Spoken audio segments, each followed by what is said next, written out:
Hi, this is Michael Waits, and welcome back to India GameChanger. We are joined today by Sahil Lakshmanan, the Chief Business Officer at CarePal Money. Sahil, thank you so much for coming to the show. How are you doing today? I'm doing well, Michael. Thank you for having me on the show. I'm looking forward to this conversation. So am I. Look, healthcare inflation is a global phenomenon, and India is no exception. Why don't you tell me what are the key drivers behind India's healthcare inflation and why it's the highest in Asia? Because that's shocking to me. No, it's insane, and there are. Let's look at it very simply, right? Yep. Now, if I were to look at boil it down to like basic fundamentals, the cost. There are two costs that drive. There are three costs that basically drive healthcare inflation within a hospital setting, right? One is the cost of actually setting up the hospital itself, which is the capital expenditure required, right? Then there is the operating expenditure required, which is essentially, let's just say, the cost of the salary cost of all the specialist staff, etc., who are in the hospital. Okay, and then let's call another set of expenses, which is, let's say, the cost of equipment, medicine, all of that, right? So these are essentially, now you can break it down, but let's just keep it simple at these high level things, right? Okay. Now, the cost of building a hospital today, if I were to kind of talk about it, it's about it costs about 2.5 crore rupees a bed, right? So if you're building 100 bed setup, it's going to cost almost like 250 crores to build a hospital, right? So it's the cost of building a hospital is just insanely high, right? Now, then if you look at it the other way, which is essentially the cost of the staff. Now, getting a medical education, and I mean like, specialist doctors, etc., because the number of medical colleges, right, where these people can go and get an education is not a lot, right, given the population of India. And a lot of these colleges just charge, in India, it's a very common concept called capitation fee, which is nothing but, hey, you want to come to my college and study? Oh, you're good. You've taken the entrance examination and you've cleared that exam, but you're also going to have to pay me 1 crore rupees to come into my college, right? So that's the concept of capitation. So people end up spending a lot of money for getting a medical education, right? So, and when you're spending that kind of money to get a medical education, then it's obvious, right? You want value for your money. You basically want to make sure that your return on investment comes through, which is why doctor salaries are very high, right? And then there's the cost of like all of the equipment, drugs, etc., which is like normally rising, right? Like it's expensive to develop pharmaceutical drugs, etc. So all of these combinations together come together to create a perfect storm where medical inflation is where it is today. Can I ask you a question about this?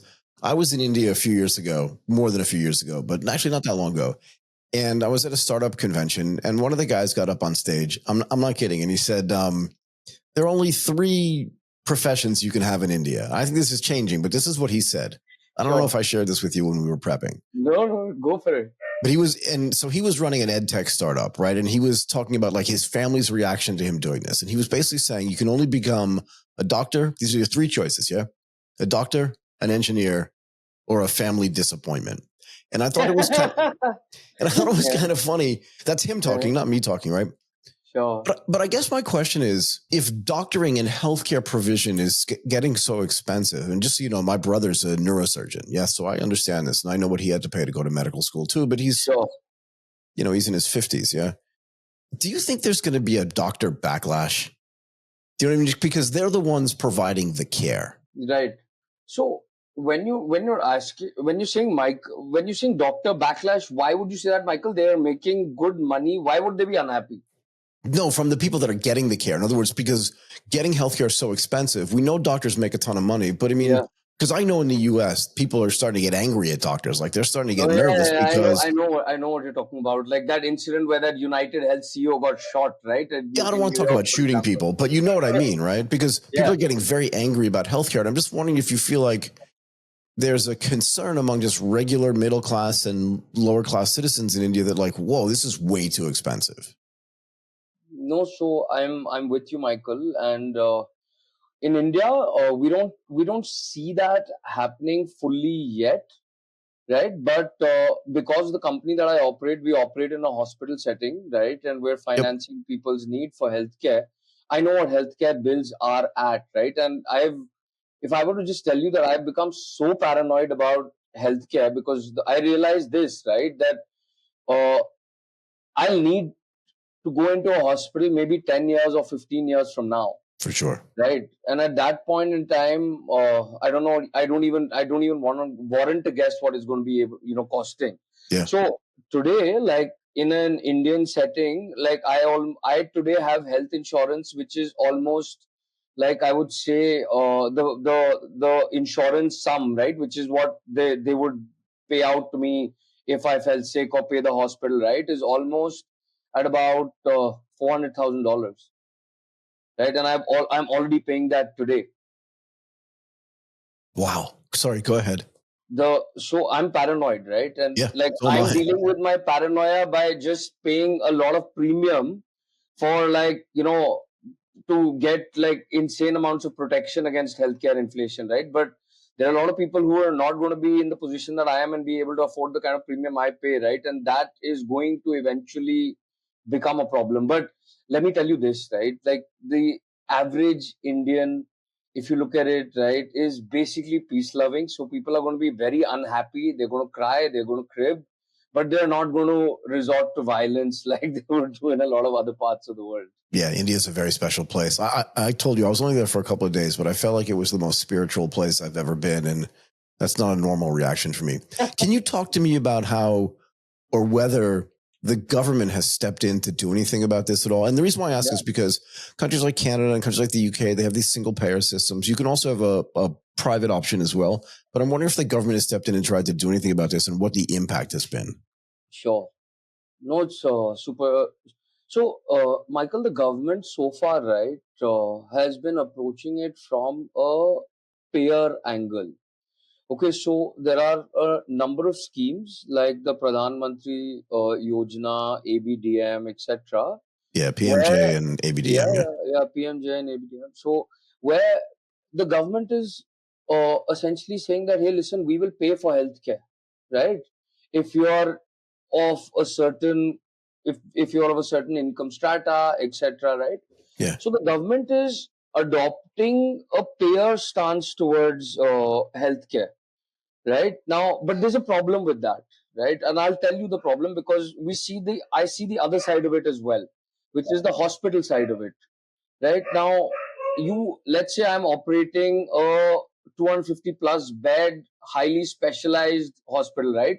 Now I've already spent, like, because what I told you, constructing 100 beds is 250 crores, right? So constructing 250 beds is going to cost you almost like 700 plus crores, right? So 100 beds, yeah, that's like 2.5 times that. So 200, so it's almost like, you're in like the multiples of hundreds of crores, and you've built this hospital. Right now, in that hospital, you have doctors whose salaries need to be paid. Either you have doctors who are on roll or you have consultants. Either way, they need to be paid. Right now, you have a patient who comes in with a scheme, a government scheme. Right. Right now, what's going to happen in the hospital's mind? Because there are two things that are happening, right? One is that the scheme actually already has, so payers negotiate rates with hospitals, right? These rates are lower than what a cash paying patient would pay in that hospital, right? So, and the second thing is payers take their own sweet time to pay. Now, if you're a private payer like an insurance company, the hospital has visibility where the hospital says, hey, I'm going to get my money in 30 days, right? So, but when you come from a government scheme, right, to a highly specialized hospital, there's a double whammy, right? Which is A, the rate that you're getting is lower than a cash patient would pay. Second, the timeline within which you're going to get that payment is going to be much higher, right? So I know I'm not going to name hospitals, but we're in the business, so we talk to them all the time. There are multiple hospitals which says, no, we don't accept scheme patients. We don't want scheme patients. We tell them that this is not a scheme hospital, right? So while the government is adopting the payer stance, right, the hospitals are not very happy with this. They're not allowing these customers to come in and avail of that level of treatment, right? So that's the problem with adopting a payer stance. There's another stance possible where you set up a private public partnership where the hospital says, hey, where the government says, hey, I'm not specialized, I don't know how to run a hospital, but I have money to basically invest in the infrastructure. So I'll set up the infrastructure of the hospital. I'll put the capex down, And then why don't you, Apollo or Max or one of these large hospital chains who know how to operate a hospital, come and operate this hospital? Now that's a potential model. I don't think people have done that yet, but that would be interesting to see. Yeah, I mean, the other thing is the government could just build their own hospitals, which is what happens in Thailand. And that's kind of why I wanted to ask you about this, right? Because I have friends that go back and forth between the government hospital where, yeah, they have to wait a little bit longer, but and I've been in the hospitals, they're not bad, right? But the government could also build those hospitals too. How do you fix this, right? Because it sounds a little bit intractable. The good hospitals, and I'm paraphrasing what you're saying, don't want to deal with the government scheme because they don't have visibility on when they're going to get paid, and the government's negotiated lower rates. So they don't want to work for the lower rates. They want people that are going to pay cash because they'll pay the higher rates for it, Correct. which then contributes. Yeah, and then which contributes more to inflation. But it also means that like a doctor who's spent money on getting educated doesn't want to work at a potential government hospital because now he's not going to get paid what a guy at a public hospital, a private hospital gets paid. Like, how do you fix this stuff? I thought about it, and like I actually told you, I think I just went very fast and quick, so maybe you didn't get that, but I'll repeat it. No. I heard the public-private partnership stuff, but I want to get more detail on it, right? But I also wanted to set it up a little bit first so people can think about what all these moving pieces are, because there's not just like a silver bullet here, yeah? No, so absolutely not, right? So talk about it. So let's step back and see, right? Now, there's obviously one of the central problems that's driving the cost of healthcare where it is the shortage of doctors, right? And we know a lot of people want to be doctors, but there are only a set number of medical colleges in India, and to go there you have to pay a lot, right? Now, let's say the government starts building high quality medical colleges. You go into a government medical college where the cost of getting a healthcare education is much lower than a private education, right? But it comes with a caveat which says that, hey, I will give you a doctor degree, but you will have to work for 5 years in a government hospital to be able to do something like that, right? This is a great idea. So there, right? Now, delayed gratification for the doctor, which is great. I can be a doctor, but because the government has funded my education, I'll need to work in a government hospital 5 years. So now we have good talent going into these government hospitals, right? Yep. Second is obviously build more hospitals, tertiary care centers. The government so far has been building primary care centers, and you build more hospitals, right? But the problem with building more hospitals is exactly what we said. How do you bring an influx of high quality doctors, right? But if you educate people, then you get some quality of talent coming in. But if you also then say that, hey, listen, we will work with the private sector, and we will, for example, let someone privately operate these hospitals, that could be another way of doing it, right? A third way is essentially you set up payer schemes, right? Where let's say I want a comprehensive healthcare, right? Now today I have only private insurance companies who pay. There's the government insurance companies also, but their costs for healthcare are prohibitive. So nobody goes for healthcare insurance to the government companies, right? That's another way, which is essentially you get people like me to contribute premiums towards schemes, right? And then there's a degree of higher acceptability for hospitals. There's a bunch of ways to do it, right? But the problem is complex. I don't have all the answers, right? I wish I did. But I do like this idea. So the U.S. military does this, right? You go to the U.S. Military Academy, or you sign up for I think it's called ROTC, Reserve Officer Training.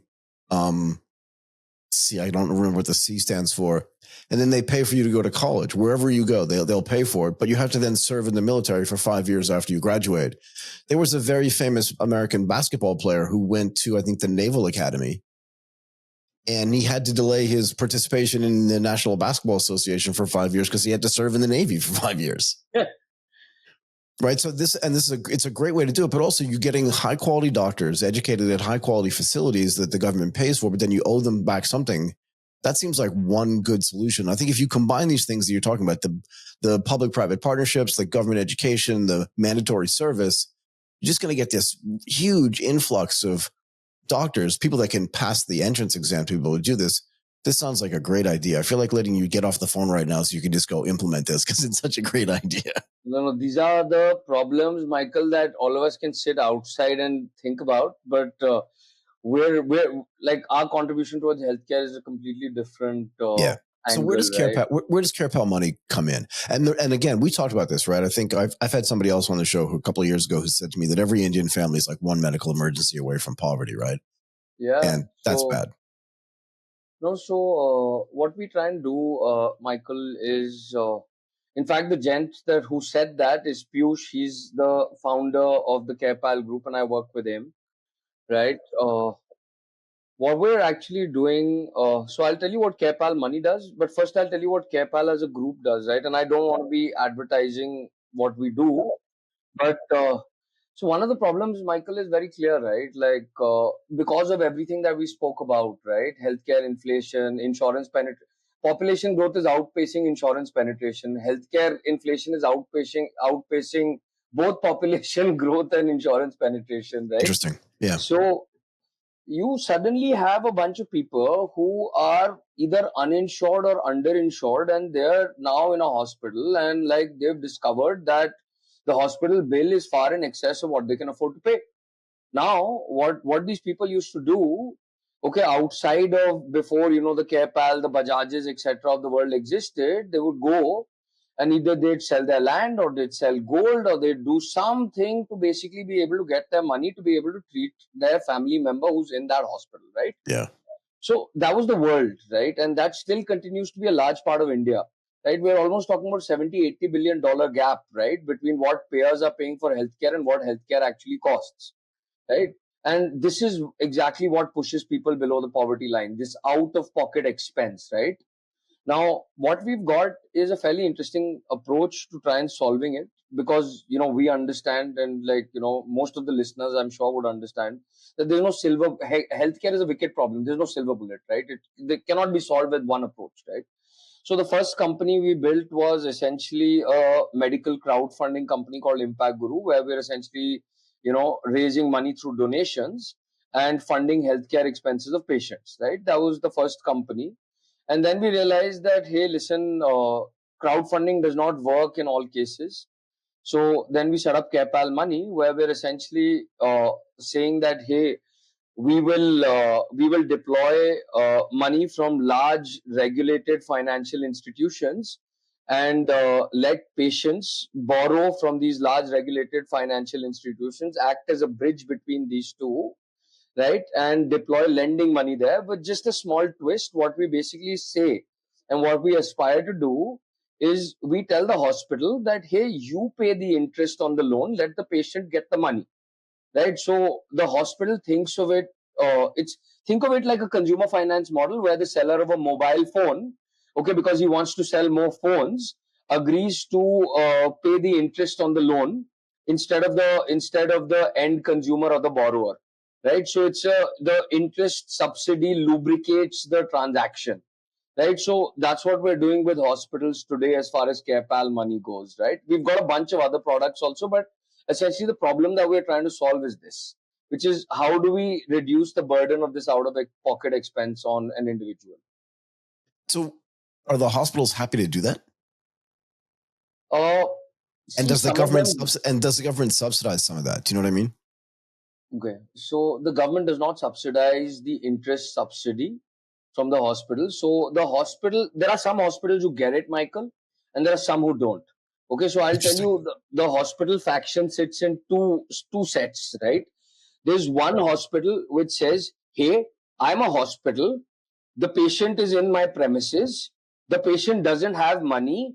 I couldn't care less. It's the patient's responsibility to fund this medical expense, and I am not going to pay interest on behalf of this patient. Okay, so that's one type of hospital, right? The other type of hospital says that, hey, I have this patient. Okay, now, uh, I don't want to be seen as predatory. So, and I want to offer good patient experience. So let me pay this patient's interest expense because it's a drop in the ocean, right? Like I'm making a margin of 25-30% on this transaction. Let me pay this 5 or 6% as interest because the patient has a great experience, right? So there are these two types of hospitals, and the bag is very divided, right? So we encounter both of them every day. Again, I'm just going to get back to this idea of like, can't the government step in here and do something there as well? It seems. I had an operation a few years ago. It was such a great experience, and I didn't have any insurance, so I had to come up with the money out of my pocket. Wow. Yeah, I know. Yeah, it was shocking. I have insurance now, so no worries.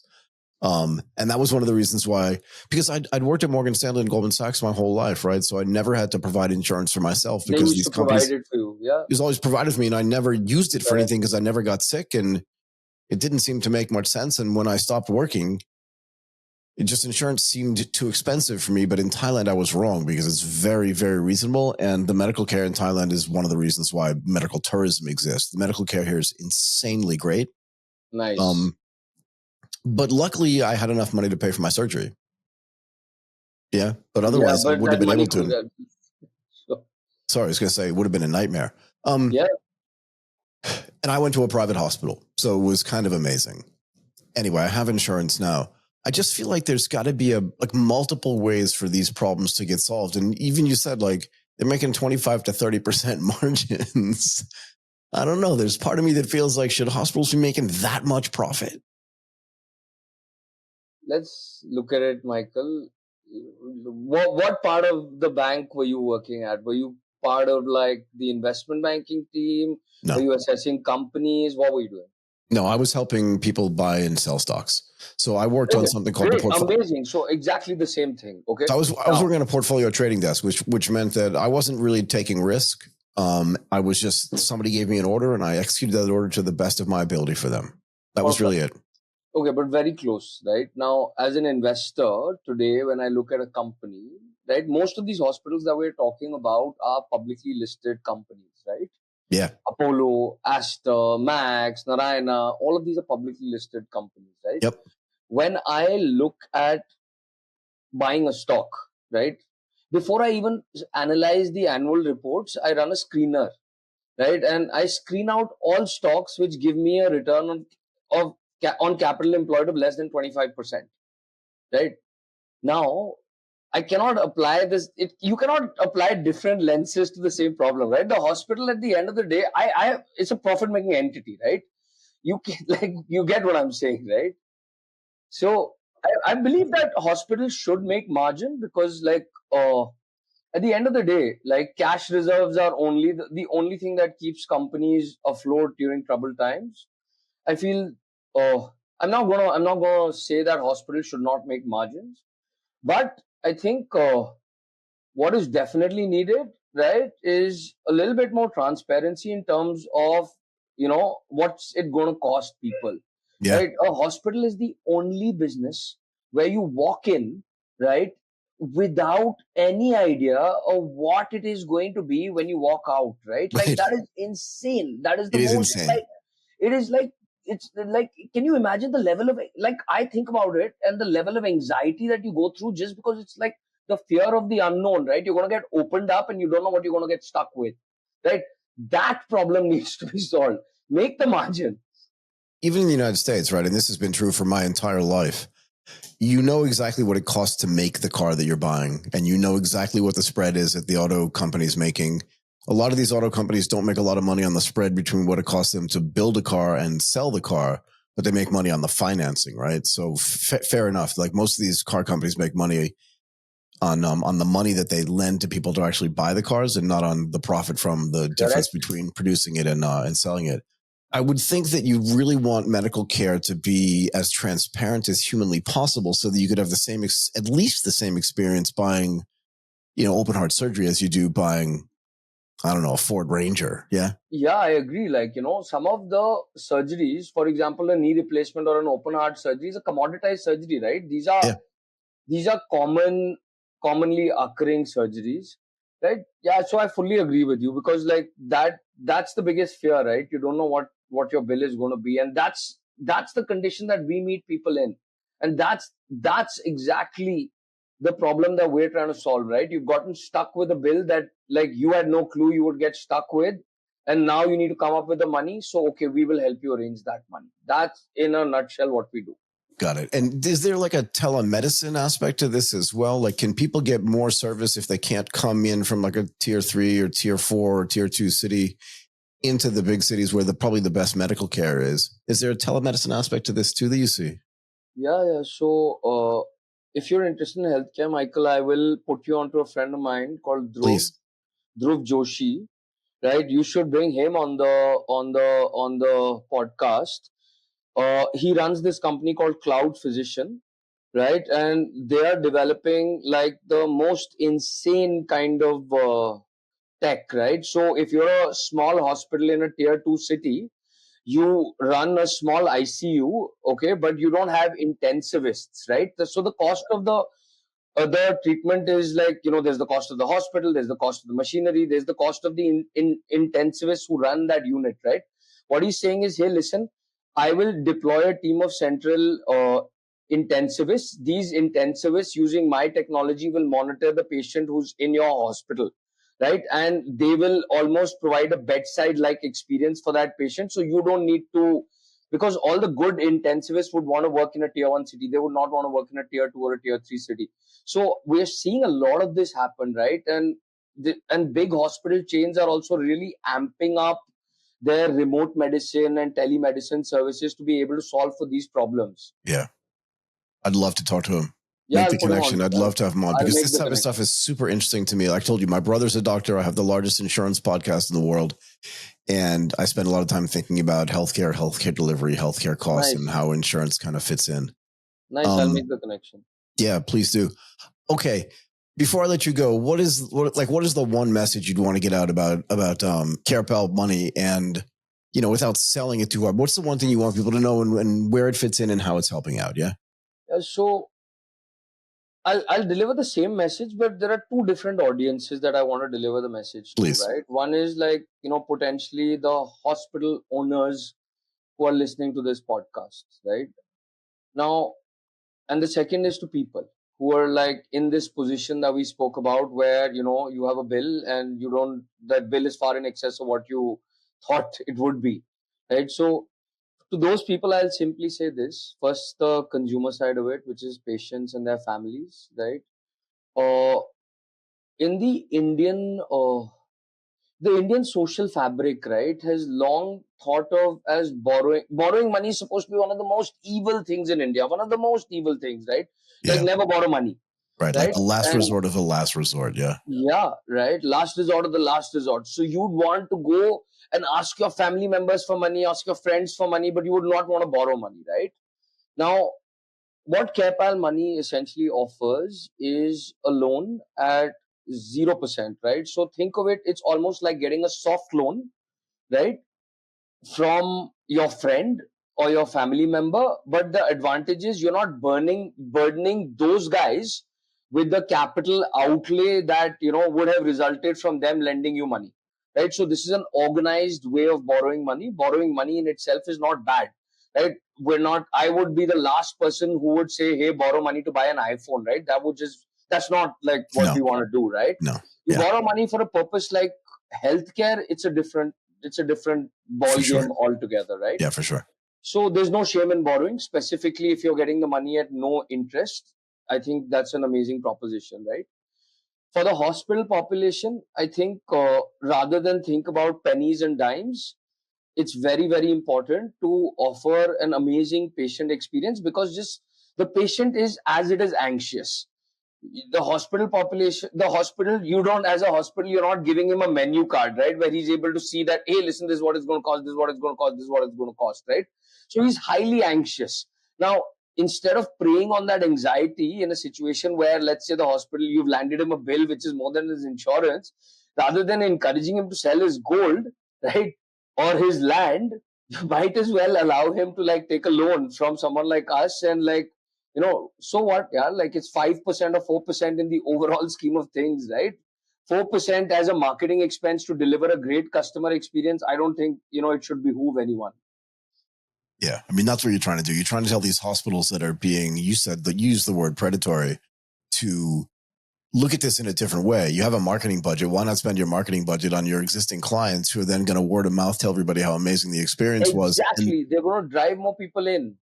Yeah, I mean, I would submit to you that the way that marketing budgets are spent by big companies, not just hospitals and not just hospital aggregators, is just like completely wasted. They're Yeah, spending it all because in the wrong place. It's just my opinion. Yeah. no, I'm with you. So we've done multiple tests on this, right? The cost of acquiring a new customer and then taking that customer through the entire conversion funnel is so much more than like a customer whom you've spent, like his bill is 100 rupees.